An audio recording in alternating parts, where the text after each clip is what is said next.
If you didn't see the Central Park 5 documentary, go see that. When I saw that, I only had like 4 years on the job at the time. So I was just learning. But what really was heartfelt was when you looked at those young boys, and I know the whole story. When you look at those young boys who was crying and pouring out for help, and they thought they were going to get it from their parents, the parents didn't even know how to protect their kids when it came to law enforcement. That's why we educate the community on what to do when stopped by the police. We educate parents because parents don't know, even if you do, which you shouldn't, but if you do give the police department the permission to talk to your loved one, if you do, at any given time, you can stop it. At any given time.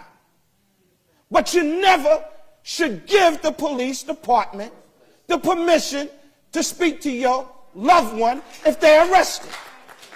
We tell the young folks out there, don't speak to them.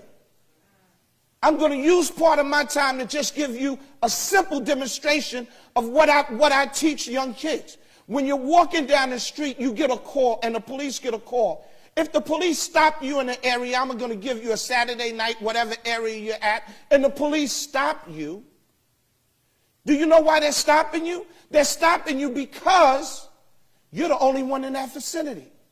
So right then and there, you are the perpetrator. You don't know you're the perpetrator because they're not going to tell you you're the perpetrator. What they try to do is stop you by engaging you. How you doing, sir? Or whatever. Sir, did you see a car? Did you hear a gunshot? Did you see somebody run? And what you think is, you think because you're not the perpetrator, right? You tend to think, well, let me help them out or let me defend myself. You don't have to defend yourself. The burden of proof is on them. Keep your damn mouth shut. This is what I tell the young folks. That if that was to happen to you as you're walking, you say, officer, am I under arrest? No, you're not under, well then I must be free to leave. And then you start to leave. Let him or her tell, no, you can't leave. Well then, officer, am I under arrest? No, you're not. Well then I must be free to leave. Well, no, I want to ask you something. Well, officer, am I under arrest? You keep saying that because let me tell you something. If the police had the right to arrest you, do they ever ask you? No. They do it. So I teach, you just say that. When the officer says, well, listen, you're not under arrest. I just want to know, did you see a car? Did you hear a person scream? Did you hear gunshots? You don't, officer, am I under arrest? And if they say, well, you know what, you're smart because you know what comes behind that, right? Okay, officer, you're under arrest. Okay, officer, you turn around and you put your hands behind you and say, here, take me. Here. But you don't say nothing. Say 9 times out of 10, they're going to push you away because they're going to say, you know, if they don't have enough, they're going to say, I can't lock this person up. But what you just did is you showed them you're not afraid to get arrested. The other way you handle that situation is you do this. A cop stops you. Excuse me, you live around here? This is what you do. And you look him or her straight in the eye and you just do this. Excuse me, did you hear what I said? Do you live around here? Can you tell me your name? It's easy. Just don't say nothing. Now they got a decision to make. Either lock you up, beat you up, or let you go. Now there's going to be some derogatory statements coming behind that. But you know what?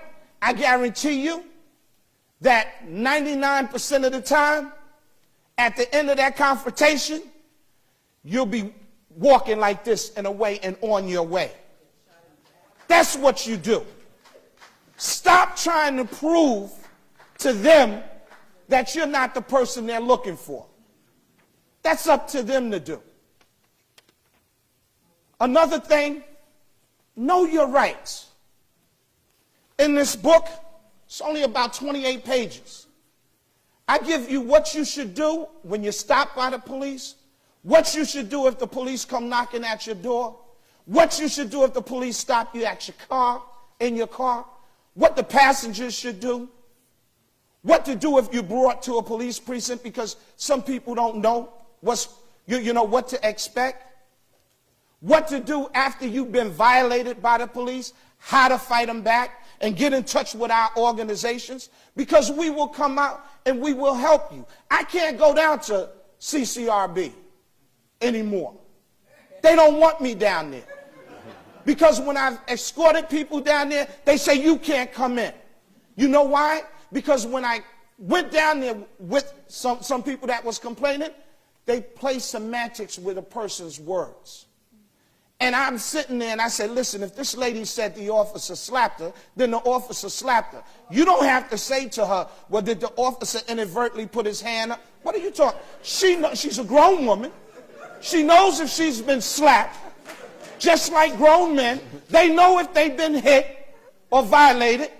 You know, stop making excuses for the police officer. Well, they told me you can't come down here anymore. You know, it's all right. It's okay, because if I can educate enough and you can stand and use that backbone in your spine and stand up for what's right, you'll be okay, because when you leave there, you got us. You got us, and you're going to have your community behind you if they just would stop being scared.